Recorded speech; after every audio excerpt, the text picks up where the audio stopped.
वयण जे करन्ति भावेण अम्ला असंकिलिठा ते उन्ति परित संसारी। बोलिए भगवान महावीर पावन चरित गुरुदेव जी। बंधु मन वच काहे भव सागर को तरण में करो हमारी सहाय। जिन शासन जिन वाणी सदा जयवंत हो। श्रवण संग सदा अविचल मंगल हो। मुक्ति को प्राप्त श्रमण भगवान महावीर स्वामी, उनकी परम पावन कल्याणी भागवती वाणी वाचक प्रमुख श्री इंद्रभूति गौतम आदि गणधर भगवत युग प्रधानाचार्य परम पूज्य श्री सुधर्मा स्वामी जी महाराज, उनकी परम पावन पाठ परंपरा वर्तमान आचार्य ध्यान योगी परम पूज्य श्री शिव मुनि जी महाराज एवं गुरुजन सबके पावन चरण सरोजों में मेरा अनंत अनंत बार वंदना नमस्कार। उपस्थित धर्म प्रेमी सज्जनों, माताओं तथा बहनों, चंडीगढ़ में आज भगवान का जन्मदिन मनाया था।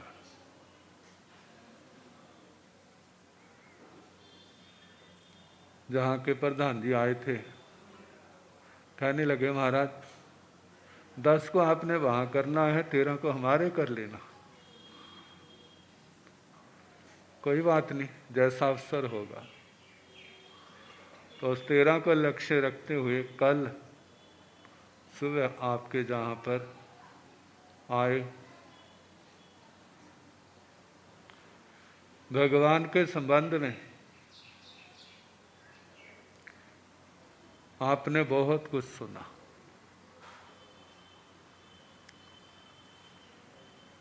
केवल अभी नहीं, वर्षों से सुनते आ रहे। कोई नई बात तो नहीं होती, सारी पुरानी बातें होती हैं। कोई वैसी की वैसी सुना देता है और कोई बदल करके नए ढंग से सुना देता है। भगवान का संदेश सारे कहते जियो और जीने दो, और भी बहुत कुछ कहते हैं, लेकिन सच में क्या है? कहेंगे वाकई झूठ है, सच में कुछ और है, जो सुनाते हैं वो और है। कहते और नहीं है, तो वही संदेश, लेकिन उसके साथ एक शब्द है। जैसे शरीर को फिट रखने के लिए क्या करते हैं? हमारा शरीर फिट रहे, क्या करते हैं? स्कूलों में क्या कराते हैं? योगासन कराते हैं। पीटी का मतलब एक्सरसाइज कराते हैं ना। तो एक्सरसाइज का मतलब क्या होता है? एक्सरसाइज का मतलब क्या है? जितना भी लेसन होता है स्कूल में ना, उसके बाद में क्या देते हैं? वो एक्सरसाइज होती है ना। उसका मतलब क्या? इसके अनुसार आंसर ढूंढो और वो अभ्यास करो। यदि आपने उसमें से आंसर ढूंढ लिए, उत्तर ढूंढ लिए, तो आप सफल, और नहीं ढूंढे तो आंसर तो उसके अंदर है, फिर दूसरे का सहयोग लो। ऐसे अभ्यास करेंगे तो उस किताब में सेट हो जाता है। और शरीर की एक्सरसाइज करें तो हमारा शरीर क्या रहेगा, वो भी सेट रहेगा। नहीं करें तो शरीर सेट नहीं रहेगा। अब बात आई है धर्म की। हमने पढ़ा तो बहुत है, सुना तो बहुत है, अहिंसा बड़ी अच्छी है, सत्य बड़ा अच्छा है, अस्तेय बड़ा अच्छा है, ब्रह्मचर्य बड़ा अच्छा है, अपरिग्रह बड़ा अच्छा है, रात्रि भोजन का त्याग भी बहुत अच्छा है, सहना बड़ा अच्छा है, निम के रहना बड़ा अच्छा है, सरल बनना बड़ा अच्छा है, संतोष बड़ा अच्छा है, समता बड़ी अच्छी है, मौन रहना बड़ा अच्छा है। ये तो सारा सुन लिया, लेकिन सुनने के बाद हम अभ्यास कितना करते हैं? अभ्यास करेंगे तो फिट होंगे, और अभ्यास नहीं करेंगे तो क्या अनफिट ही रहेंगे। हमारी साधना क्यों नहीं सफल होती? जब व्यक्ति की साधना क्यों नहीं सफल होती? क्योंकि जो भगवान का उपदेश, भगवान की पावन वाणी सुनी, उसका हमने अभ्यास नहीं किया। कहते बच्चा फेल हो गया, क्यों हो गया? अध्यापक ने नहीं पढ़ाया होगा। कहते नहीं पढ़ाया तो था, तो फिर पढ़ने वाले ने सुना नहीं होगा। कहते सुना था। कहते फिर फेल क्यों नहीं, फेल क्यों हो गया? उसने उसका अभ्यास नहीं किया। अभ्यास किया, परीक्षा के समय परीक्षा में नहीं बैठ सका, जब आंसर नहीं लिखा तो फेल हो गया। कितने लोग होते हैं कहते हमारे आगे पीछे तो सब याद रहता है, लेकिन जब आप पूछते हैं ना तो भूल जाते हैं। भाई मैं कोई बाघ हूं कि जिसको डर थे मारे आपका आंसर भूल जाता है? नहीं तो और भी तो कहते हैं हमारी तैयारी तो बहुत अच्छी होती है, लेकिन जब इंटरव्यू होता है तो उस समय दिमाग नहीं चलता। तो क्या कारण है? या तो अभ्यास अच्छा नहीं है, परीक्षा के समय केवल परीक्षा के निमित्त से किया, जीवन में पाने के लिए कुछ नहीं किया, और जाते जाते भूल गए। यदि सारा अच्छा अभ्यास किया होता तो भूल कैसे जाता? शास्त्रों में वर्णन आता है, एक सेठ की कन्या के किसी ने आभूषण चुरा लिए और घर ले गए, और पता लग गया उसको। तो उस समय के अनुसार राजा के पास ले गए। वो कहती मेरे हो, कहती मेरे हैं। अब पता कैसे चले? उनके ऊपर नाम तो लिखा नहीं है, और दोनों लड़कियां सामने है। राजा ने अपना दिमाग दौड़ाया, जिसने चुराए थे ना, कहते बेटा इन आभूषणों को पहन के दिखाना, इनको पहन के दिखा। अब वो सोचने लगी कहाँ पहनूं, कहाँ पहनूं। और जो सोचने लगी उसने टाइम लगा दिया। कहते पहनती क्यों नहीं है? आप पहनने तो कोई सेट ना हो। कहते तेरा टाइम हो गया। और दूसरी को कहा ले बेटा तू पहन के दिखा दे। उसने फटाफट पहन लिया। कहते उतार इनको, उतार भी दिया। तो आपको तो पता चल गया होगा ना किसके मतलब। जिसके थे वो रोज पहनती थी, उतारती थी उसको, इसलिए उसका क्या था? अभ्यास था। और जिसके थे नहीं, पहनती नहीं थी, और उसको अभ्यास नहीं है, निर्णय हो गया। अब राजा ने तो उसको दंडित करना था, कर दिया। अब हमारे जानते तो बहुत कुछ है, लेकिन जब मौका आता है ना परीक्षा का टाइम, उस समय भूल जाते हैं। होता है ना ऐसा, जैसे बच्चे भूल जाते हैं, तो हम भी तो क्या उन बच्चों के समान ही है। परीक्षा का समय आता है, वो कौन सा आता है? जिस समय पाप से बचने का समय, जिस समय पाप का प्रसंग होता है ना, वो हमारा परीक्षा का समय होता है।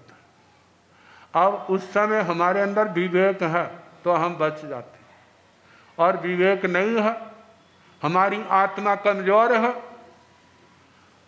तो हम हार जाते हैं, भूल जाते हैं। कहा जाता है, भगवान कहते हैं जो अभ्यास करो। अभ्यास देखो शारीरिक परिश्रम नहीं है, साधना का अभ्यास। कोई आपने कस्सी चलानी है, ऐसा नहीं है। जहाँ तो अपना कंट्रोल है, अपना संयम। जिसने संयम रख लिया वो तर गया, और जिसके अंदर संयम नहीं आया वो क्या हो गया? रह गया। अब उसको आगे बढ़ने के लिए अभ्यास की जरूरत है। जितना अभ्यास करेगा, वो अभ्यास क्या है? हमारी आत्मा के अंदर आए, वो कोई और बातें नहीं है जो आप देखते हैं ना, बातें तो वो ही हैं। जप, सामायिक, स्वाध्याय, रात्रि भोजन का त्याग, एकासना, आइमिल, उपवास, अपनी शक्ति के अनुसार जितना कर सकते। इससे क्या होता है? जैसे ना योगा वाले तो शरीर को ठीक एक्सरसाइज योगा करना है ना, तो पहले रेस लगवाते हैं। क्या करो? क्यों लगवाते हैं भला? जो तुम्हारे अंदर आलस बैठा हुआ है ना, वो भाग जाए। जब आलस बैठा भागेगा ना, फिर आप अच्छी तरह शरीर को तोड़ मरोड़ सकते हैं। यदि आलस के मारे हुए तो ऊँघते रहोगे, फिर क्या करोगे? कुछ भी नहीं। ऐसे ही साधना के मार्ग में जो आत्मा के अंदर आलस है, उसको दूर करना होगा।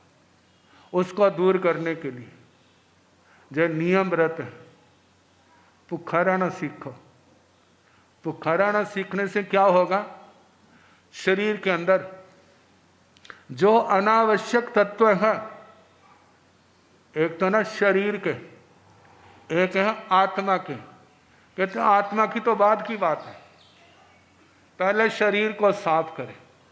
शरीर की सफाई योगा वाले तो कुंजर के द्वारा, शंख प्रक्षालन के द्वारा, इनके माध्यम से क्या कराते हैं? हमारा सारा नसों का सिस्टम साफ हो जाए। और हमारे कहा जाता है भाई, निर्वध्य तरीका, उपवास कर लो। उपवास करने के बाद जोर तो लगा होगा। उपवास के बाद जो अंदर चीजें हैं वो सारी क्या होती हैं? पानी जाएगा नहीं, वो सूखने लगेंगे। जो आंतड़ियों से चिपकी है उससे भी क्या होगा? हटेंगे। और अगले दिन पारना कराएंगे। पारने में रोटी तो नहीं खिलाते, फिर दूध पियो जितना पी सकते। दूध पी लिया, या चनों का नाव वो पी लो, बस साथ कुछ नहीं लेना। बस 1 गिलास 2 गिलास ले लो, आधे घंटे का फिर ले लो, आधे घंटे का फिर ले लो। जो कुछ अंदर होगा, वो जो लिक्विड लिया है, तरल पदार्थ, उससे सब वो नरम हो जाएगा। और 2-4 बार जाओगे, सारा पेट क्या हो जाएगा? साफ हो जाएगा। और आपको लगेगा मैं क्या हो गया हूँ? हल्का हो गया। ये तो शरीर की दृष्टि से। जिस समय इसका प्रभाव आत्मा के ऊपर भी पड़ता है, इस तपस्या का प्रभाव आत्मा के ऊपर भी पड़ता है। लेकिन दुनिया के प्रभाव तो हमारे को जल्दी दिखाई देते हैं, दुनिया के प्रभाव जल्दी दिखाई देते हैं, लेकिन आत्मा के प्रभाव जल्दी दिखाई नहीं देते हैं। कितने तो ऐसे सारी उम्र दिखाई नहीं देते।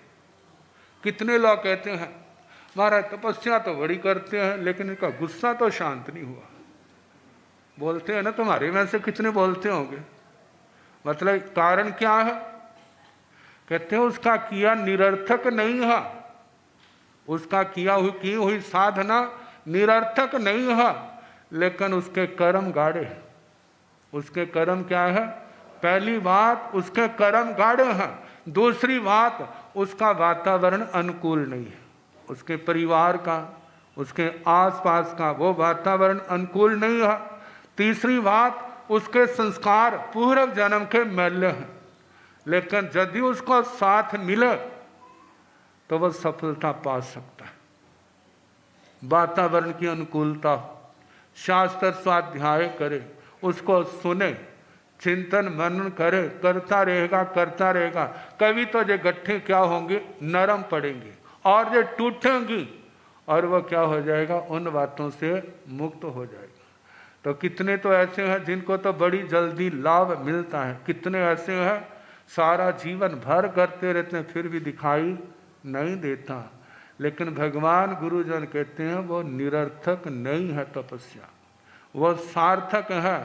अब उसका जिस समय उसके पूर्व के प्रगाढ़ कर्म हल्के पड़ जाएंगे और उसके बाद उस साधना का फल उसके जीवन के आगे सामने आएगा। तो भगवान ने क्या उपदेश दिया? जयम चरे जयम चिट्ठे जय मासे जयम सये जयम भुंजंतो भासंतो पाव कम्मंग ने बंद। हे आत्मा, हर समय चलना है तो यत्न से चलो, ध्यान से चलो।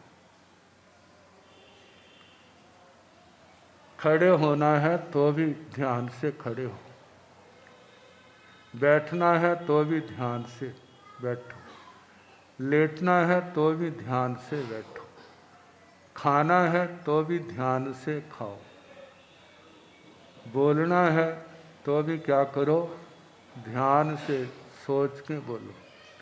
देखो भला इन क्रियाओं को करने में मनुष्य समझदार है या पशु समझदार है?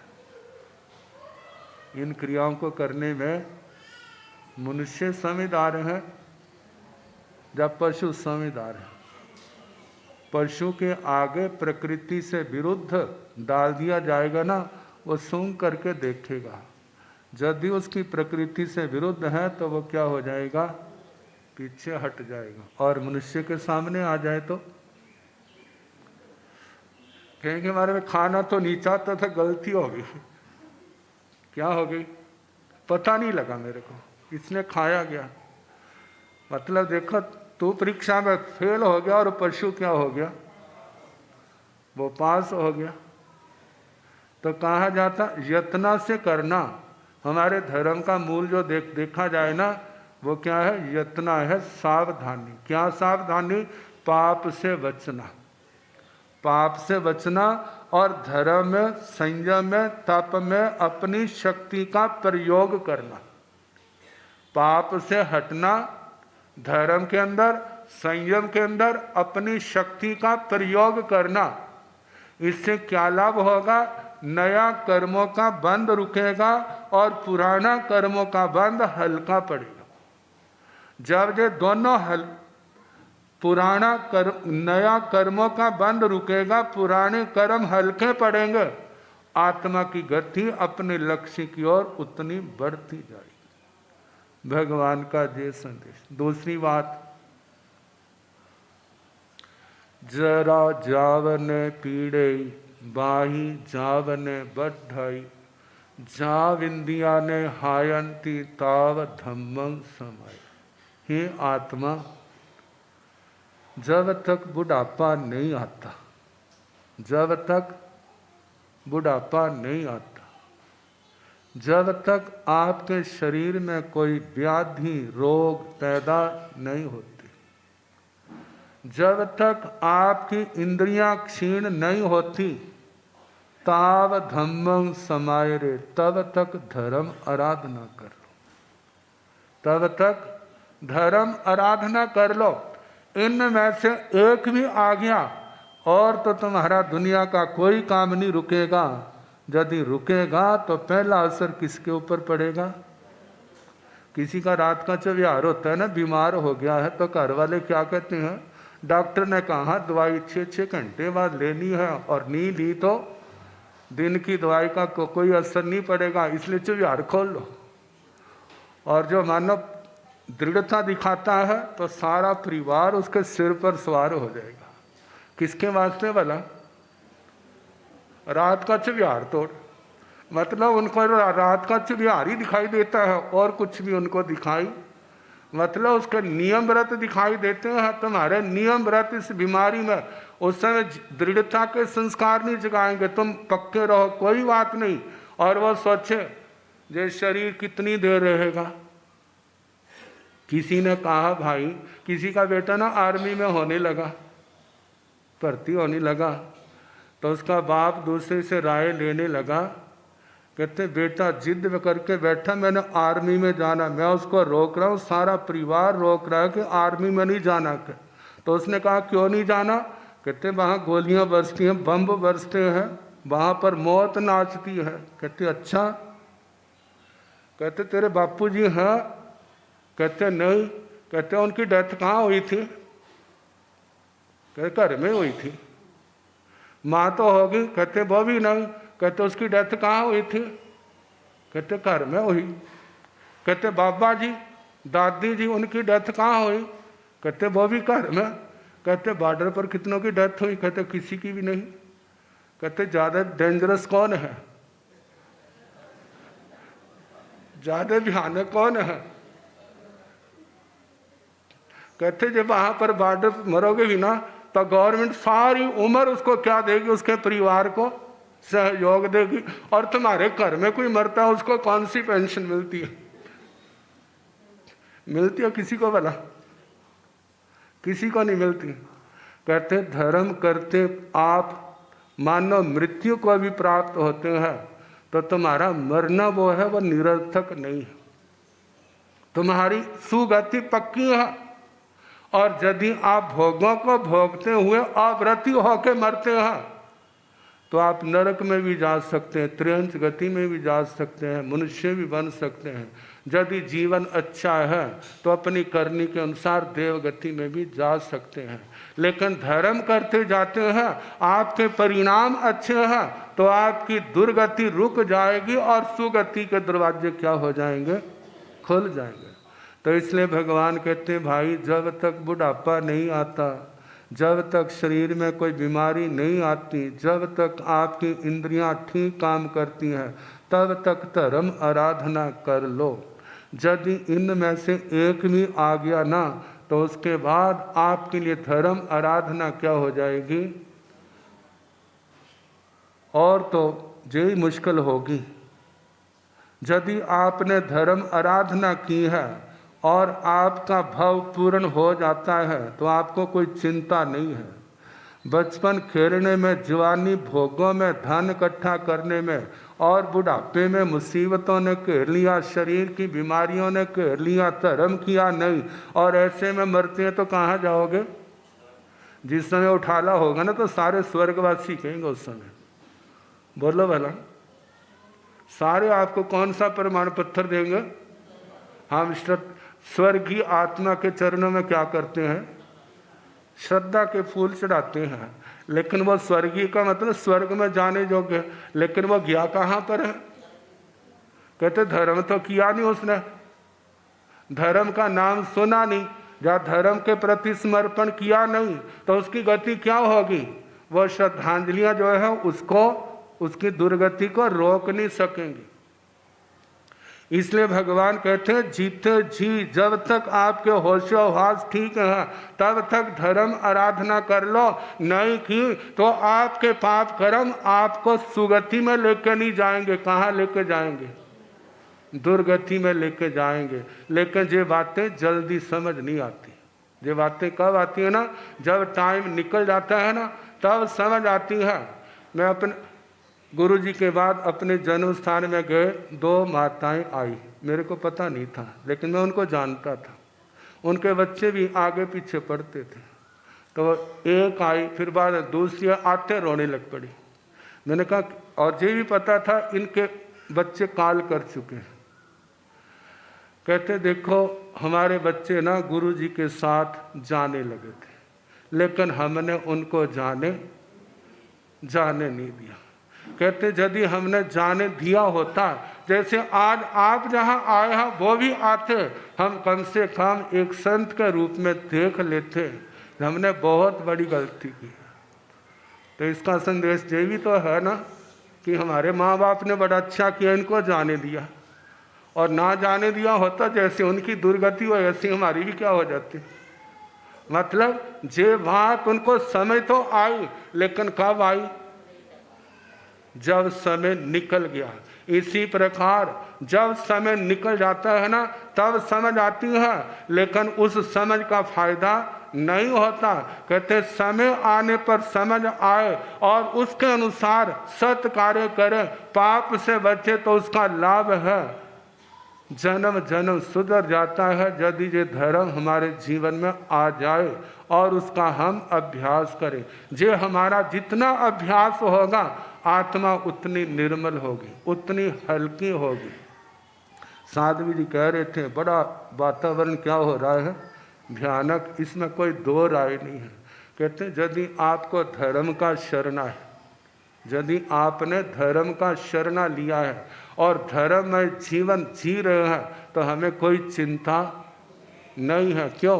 क्योंकि हम इतिहास को देखते हैं, जिस समय जो नरसंहार हुए थे ना, तो दुनिया की बड़ी बड़ी आत्माएं इसी भूमंडल पर थी। वो कोई रोक नहीं सका उनको, उन नरसंहारों को कोई रोक नहीं सका। क्यों? क्योंकि उनके लिए कहा है जो होनहार है, होनहार को कोई रोक नहीं सकता। लेकिन हमारे हाथ में क्या है? हमारे हाथ में है हम अपना जीवन संयममय जिए। अपना जीवन क्या हो? हमारा जीवन व्यसनों से मुक्त हो, हमारा जीवन संयम प्रधान होना चाहिए। हमारे जीवन में भगवान की गुरुओं की शिक्षाओं का वास होना चाहिए, उनका ध्यान होना चाहिए। और यदि हम जी जान से उनका पालन करते हैं ना, तो हमें किसी प्रकार का खतरा नहीं। मौत ऐसा नहीं है, नहीं आने वाला मेहमान नहीं है भला। मौत एक तो होते ना आने वाले मेहमान, एक होते नहीं आने वाले। कह देते आएंगे, लेकिन टाइम आने पर आते नहीं हैं। और मौत कैसा मेहमान है? जिसने आना है और उसको कोई रोक नहीं सकता। ऐसे मौत कोई व्यक्ति थोड़ा है कि व्यक्ति आएगा उठा के ले जाएगा। कहा ये तो एक पीरियड की समाप्ति है, अवधि की समाप्ति है। जब दीवे में से दीवे का तेल खत्म हो जाएगा तो उसको कोई बुझाने की जरूरत है भला? वो अपने आप बुझ जाएगा। इसी प्रकार जो हमारे भगवान ने कहा, जब हमारा आयुष्य कर्म का तेल खत्म हो जाएगा, उस दीवे में तो तेल पाया जा सकता, क्या इस दीवे में भी तेल पाया जाएगा? और उसको आप बढ़ा लोगे, इस दीवे के अंदर और तेल नहीं पड़ेगा, इसने खत्म होना है। खत्म हो गया और उसके बाद इस जीव ने कहाँ जाना है? जैसे इस आत्मा ने इस जीवन में अच्छे और बुरे कर्म किया है, उसी के अनुसार इसकी क्या होगी? गति होगी। जब हमारा कर्म अच्छा है तो फिर हमें आगे जाने से क्या डर है? जैसे मानो किसी की जेब में पड़ी हुई ना, विदेश में जाना हो तो बड़ी खुशी होती है नहीं होती? टूर पर जाना हो खुशी होती है, घूमने के लिए जाना हो खुशी होती। क्यों भला? जेब में भरी हुई अटैची भरे हुए हैं, और अटैची खाली हो तो फिर उसके बाद क्या खुशी होती है भला?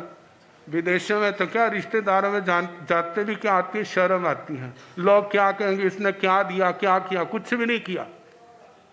इसी प्रकार जिस आत्मा ने तप, नियम, व्रत, संयम आदि पाले हैं, भगवान की शिक्षा के प्रति उनका आराधन किया, अभ्यास किया है, उनकी जेब में पड़ी हुई है, उनको डरने की जरूरत नहीं है, क्योंकि उसने पहले ही क्या कर ली है, तैयारी कर ली है। डर तो उनको है, अरे मर गए तो क्या होगा, कहते होना क्या है, जो अच्छी आत्माओं के साथ हुआ वो हमारा उनसे कोई अलग नहीं होगा। जीते जी हमने उन शिक्षाओं का, गुरुओं की शिक्षाओं का पालन किया है। और दूसरा ये भी तो कहते हैं ना, यदि हमने गुरुओं का हाथ पकड़ा है, उनका हर वचन हमने माना है, तो क्या गुरुजन हाथ नहीं पकड़ेंगे? कहते गुरुजन अवश्य हाथ पकड़ेंगे, लेकिन किसका पकड़ेंगे भला? कहेंगे दो हाथों से कैसे पकड़ेंगे, हम तो इतने सारे हैं। कहते गुरुओं की साधना महान है, तो उनके दो हाथ ही लाखों हाथ का रूप धारण कर लेते हैं। लेकिन किनका? जिन्होंने साधना की है, जिन्होंने अपने गुरुओं के अनुसार अपने जीवन को संयम तपमय बनाया है, क्षण क्षण को जिन्होंने सफल बनाया है, उन दो हाथों के अंदर भी इतनी ताकत है, वो सबको संभालने में सक्षम समर्थ होते हैं। और जिन्होंने ऐसा कुछ नहीं किया, मानो हाथों में तो समर्थ है, हाँ हाथों में तो सामर्थ्य है पकड़ने का, लेकिन जिसको पकड़ा जा रहा है उसके अंदर योग्यता नहीं है। रास्ते के अंदर ना सोने का पीस पड़ा हो ना, आपको पता चले तो गाड़ी खड़ी करके क्या कर लोगे, उसको उठा लोगे। और रास्ते में पत्थर पड़ा हो तो फिर क्या करोगे? फिर पत्थर गिरने वाले को गालियां दोगे, कहाँ से मनहूस ने क्या किया है, हमारे को लेट कर दिया। ऐसे ही कोई अच्छी चीज घर में आए तो सिर माथे पर ले लेते हैं, और कोई कूड़ा गिर जाए तो फिर क्या करते हो? फिर गिरने वाले को गालियां दोगे ना। इसी प्रकार जिसके अंदर योग्यता है वह ढूंढने वाला अपने आप आ जाता है, और यदि योग्यता नहीं है उसके पास भी जाओ, हाथ में भी दे दो तो क्या कर देता, उसको घेर देता है। तो ये योग्यता आती कैसे है? ये गुरुओं की शिक्षा का पालन करने से आती है। अपने जीवन को पवित्र बनाना, पवित्र बनाने का ये मतलब नहीं है कि साबुन लेकर के, पानी की 2 बाल्टियां लेकर के खूब मल मल के नहाए हम क्या हो गए, शुद्ध हो गए। कहते ये तो बाहर की शुद्धि है, आत्मा की शुद्धि नहीं है। आत्मा की शुद्धि तो धर्म तीर्थ के ऊपर होती है, और जिसका धर्म सरोवर है और ब्रह्मचर्य जिसका घाट है, ऐसे नियम व्रत है, शुद्ध लेशाएं, शुद्ध अध्यवसाय जिनके सहयोगी है, जब ये धर्म की बातें आती है ना, तब आत्मा क्या होती है, निर्मल होती है, उसके अंदर योग्यता आती है। और ऐसी योग्यता को, जैसे मार्केट के अंदर कोई चीज़ आती है ना, जितनी बढ़िया हो और उसके जो दाम जो दे सकता है वो उसको ले जाता है, और जिसके अंदर नहीं होती योग्यता वो देखता रह जाता है। तो कहा जाता है, भगवान ने कहा अपने अंदर ऐसी योग्यता पैदा करो तुम्हें किसी के मुंह की ओर ताकना ना पड़े कि वो मेरे पर दया करे, वो मेरे पर दया करे। भगवान ने ऐसा धर्म बताया है, वो केवल दूसरे को देखता नहीं है, वह दूसरे को तारने में भी क्या हो जाता है, समर्थ हो जाता है। लेकिन ज़रूरत किसकी है? जो भगवान ने मार्ग दिखाया उसका हम क्या करें, अभ्यास करें। क्या अभ्यास करें? गुस्से का प्रसंग आए तो ठंडे रहना, इसका अभ्यास करना। अभिमान का प्रसंग आए तो निम के रहना, अहंकार नहीं करना। छल कपट का प्रसंग आए तो किसी से धोखा छल कपट नहीं करना। सरलता को अपने जीवन में, दिल में स्थान देना। लोभ का प्रसंग आए तो उस समय संतोष को धारण करना। राग द्वेष के प्रसंग आए तो उस समय समता में जीने का अभ्यास करना। लड़ाई झगड़े का प्रसंग आए तो उस समय शांत रहने का प्रयास करना। और जितने नियम व्रत आप सुनते हैं उनका अभ्यास करें। अभ्यास करोगे तो तरोगे भी और तारोगे भी, नहीं करोगे तो क्या है, उसके जिम्मेवार कौन होंगे? गुरुजन। भगवान ने तो समझाया, पहले स्वयं आचरण किया, फिर दूसरों को सिखाया। ऐसे गुरुजन अपना अभ्यास कर रहे हैं, दूसरों को सिखाते हैं। भाई हमारे गुरुओं ने जो रास्ता दिखाया है, तुम्हें समझ आता है तो चलो, नहीं तो हमें चलने दो। चलोगे तो तरोगे, नहीं तो संसार में तो है ही, संसार सबको जगह देता। तो समय आपका काफ़ी हो गया है। भगवान का जन्मदिन, सबको बधाइयाँ, शुभकामनाएँ। पाप से पीछे हटें, धर्म मार्ग में आगे बढ़ें। हमारी साधना निरंतर उत्तरोत्तर वर्धमान रहे। साध्वी जी महाराज का अमृत महोत्सव था, बुलाया था, आ नहीं सके, उसकी हम क्षमा याचना करते हैं, लेकिन उसकी बधाई देते हैं, शुभकामना करते हैं। आप स्वस्थ रहें, साधना में उत्तरोत्तर आगे बढ़ते रहें। आपका जीवन अपने लिए, परिवार के लिए, समाज के लिए, संघ के लिए कल्याणकारी हो। इन्हीं शुभकामनाओं के साथ आज संक्रांति है। थोड़ी देर लंबा पाठ तो नहीं सुनाऊंगा, थोड़ी देर सुनाऊंगा, उसके बाद नाम सुनाऊंगा।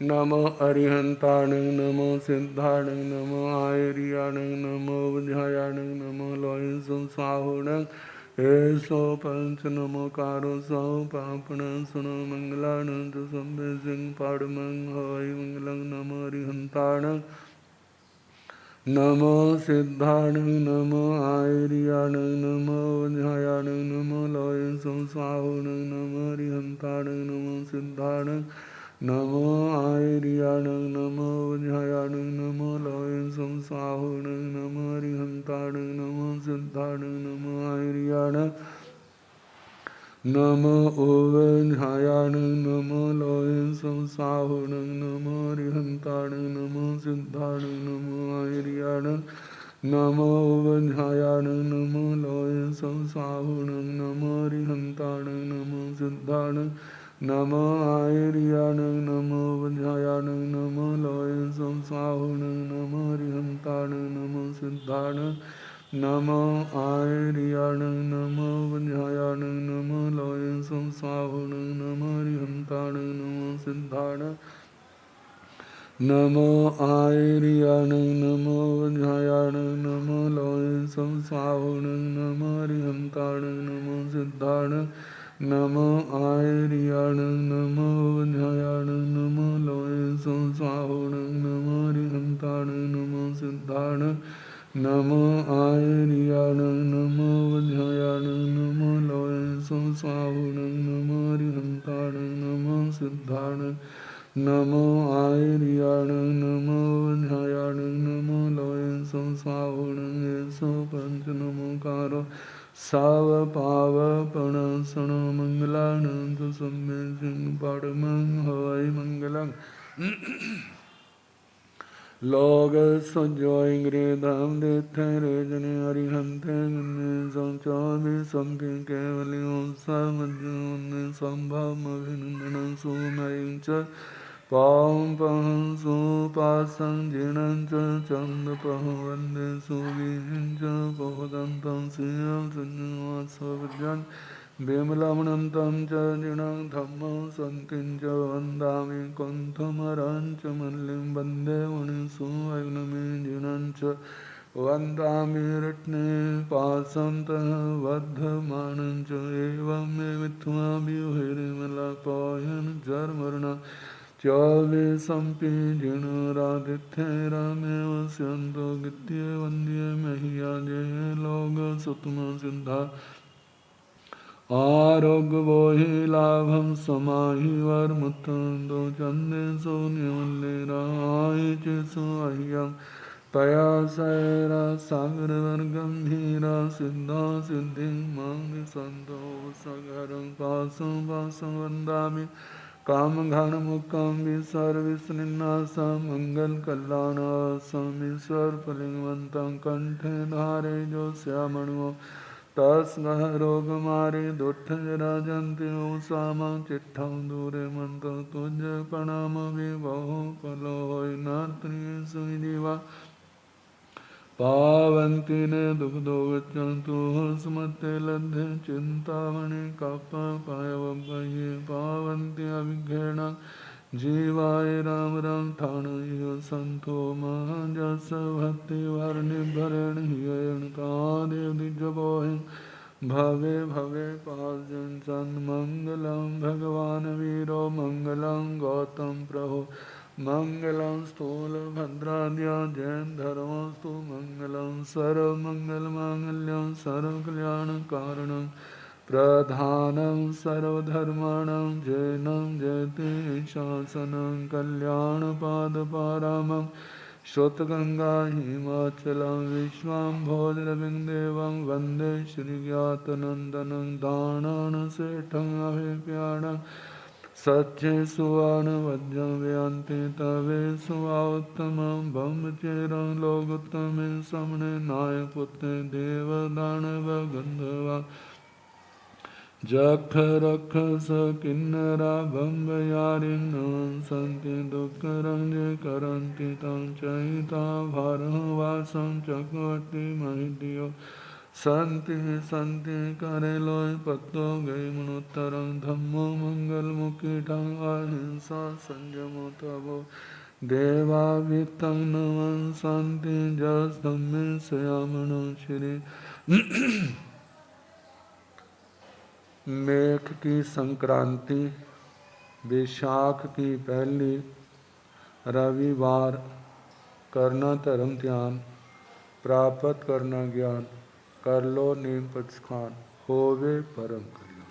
ओम शांति। मेघ की संक्रांति वैशाख की पहली रविवार करना धर्म ध्यान प्राप्त करना ज्ञान कर लो नीम पचखान होवे परम कल्याण। ओम शांति। एक महीने के लिए कोई नियम पचखान मन में धारण कर ले और उसके नियम चाहे छोटा हो लेकिन जो भी किया जाए निष्ठा श्रद्धा के साथ उसको पाला जाए। क्या बोल सकते।